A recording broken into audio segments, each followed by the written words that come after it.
ஜல்லிக்கட்டு என்பது தமிழர் கலாச்சாரத்தோடு பிணைந்ததாகவும் பண்டைய காலத்தில் இருந்து தொடரும் பாரம்பரியமாகவும் உள்ளது. ஆனால் ஜல்லிக்கட்டு நடத்த உச்சநீதிமன்றம் விதித்த தடையின் விளைவு இதனை நம்பியிருந்தவர்களின் வாழ்வில் எதிரொலித்து வருகிறது. எப்படி? இப்போது பார்க்கலாம்.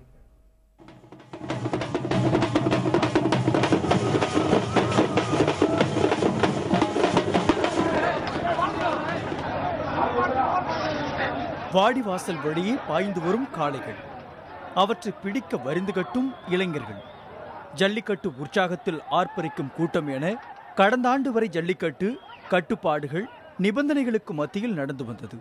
ஜல்லிக்கட்டுக்காக காளைகளை வளர்ப்பது மதுரை மற்றும் அதனை சுற்றியுள்ள பகுதிகளில் பரம்பரை வழக்கமாக இருந்து வருகிறது.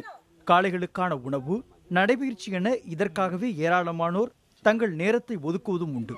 இந்த நிலையில்தான் ஜல்லிக்கட்டு நடத்த உச்சநீதிமன்றம் விதித்த தடை இந்த ஆண்டு நடைமுறைக்கு வந்தது. பல போராட்டங்கள் நடத்தியும் அனுமதி கிடைக்காததால் இனி ஜல்லிக்கட்டு நடக்காது என்ற நிலைக்கு வந்திருக்கிறார்கள் ஜல்லிக்கட்டு காளை வளர்ப்போர்.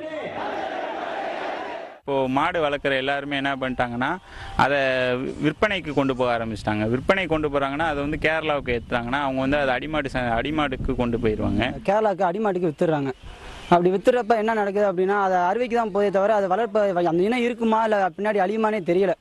ஜல்லிக்கட்டுக்காக மட்டுமே பயிற்சி கொடுத்து வளர்த்த காளைகளை விவசாயத்திற்கோ அல்லது வேறு பயன்பாட்டிற்கோ வாங்குவதற்கு யாரும் முன்வருவதில்லை என்று வேதனை தெரிவிக்கின்றனர் காளை வளர்ப்போர். இதனால் ஜல்லிக்கட்டு காளைகளை அடிமாடாக கேரள வியாபாரிகள் வாங்கி செல்லும் அவலமும் நேர்கிறது. இன்னைக்கு ஜல்லிக்கட்டில் வந்து ரொம்ப ஆர்வமாக இருந்து செயல்படுத்திக்கிட்டு இருந்தோம். அது ஜல்லிக்கட்டு வந்து சுப்ரீம் கோர்ட் வந்து தடையானனால வந்து ஜல்லிக்கட்டு வந்து நின்றனால வந்து இந்த மாடு வந்து வளர்த்தவங்கலாம் வந்து அடிமாட்டுக்கு வந்து கொடுத்துட்றாங்க. ஜல்லிக்கட்டு மாடை வந்து ஜல்லிக்கட்டு இல்லாதனால நான் மனசு உடைஞ்சு நான் சந்தைக்கு கொண்டு போய் நான் விற்க போனேன். கறி வெட்டுறவங்க வந்து அவங்க கறி வெட்டுறவங்க காசு கூடின காசுக்கு வாங்க வந்தாங்க. கோயம்புத்தூர்ல இருந்து ஒரு ட்ரஸ்ட் நிறுவனத்துல இருந்து எங்களுக்கு வளர்க்குறதுக்கு கொடுக்க சொன்னாங்க.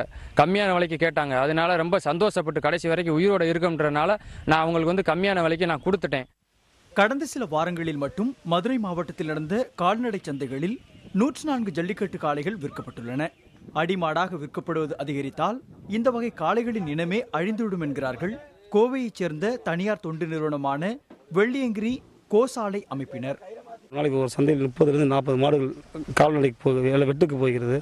இந்த இனம் வந்து இப்படியே போயிட்டே இருந்ததுன்னா ஒரு 4-5 வருஷத்தில் சுத்தமாக காணாமல் போயிடும். இதுக்கு பதில் அவங்க பசங்க ஜல்லிக்கட்டுக்கு பர்மிஷன் கொடுத்துருந்தா கூட இந்த இனம் அழியாமல் இருக்கும். ஏன்னா ஒவ்வொருத்தவங்க 1 மாடு 2 மாடு வச்சுருக்கிறவங்க வந்து அதை விற்கக்கூடிய சூழ்நிலை விற்று தான் ஆகணும். அவங்கள சொல்லி வழி இல்லை. அடிமாடாக விற்க முயற்சிப்பவர்களிடம் இந்த அமைப்பினர் சென்று பணம் கொடுத்து வாங்கி அந்த இனத்தை பாதுகாக்கும் முயற்சியிலும் அவர்கள் ஈடுபட்டுள்ளனர். புதிய தலைமுறைக்காக மேலூர் செய்தியாளர் நாகேந்திரன்.